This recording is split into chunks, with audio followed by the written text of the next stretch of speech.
nito? Yes, so sculptured Ang cake. ganda! So, yung Ay, pinaka-patay. oh my God, ang ganda.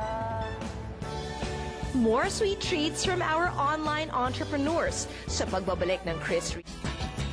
Itong susunod naman, customized sculptured cakes ang ginagawa. Hi!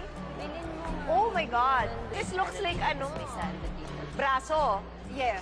Oh my God. O tapos? Actually, yung flavors na I'm trying to push for the cupcakes are Pinoy flavors. Like? So yun, you have the braso, you have the mango dulce, and then we have a version of the caramel cake as well. Magkano? It's a dozen is 800, Oh. and they're freshly baked. Okay. And but aside from that, yung talagang specialty namin is customized cakes. So how much? That cake, that big one. Well, a wedding cake really depends on the size. So, Ikaw gumawa nito? Yes, so sculptured Ang cake. ganda! So, yung pinaka-patay. Oh my God, ang ganda. Wow! Kaya mo kahit ano, sabihin lang nila. So far, medyo yun yung pinupush talaga namin. Ay, ang cute! Super! Magkano?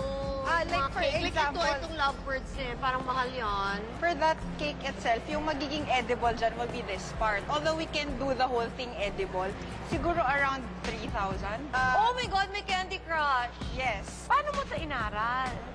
Internet. Yun lang? Yeah, Bakit wala kang background? I grew up eating my mom's baked goods. So, Why? What's your mom?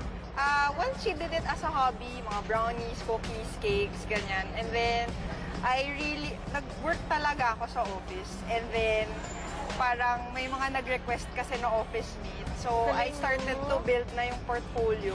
Ang galing, no? Thank you. Ning, sa'yo kasi beautiful. Ano ka sa IG? Sweet box cakes. So, Kimi, kung papagawa ka sa kanya, pwede ka rin talagang magpagawa ng gitara, di ba?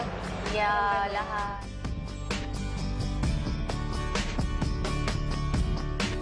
Thank you so much, May. Thank you. Thank you.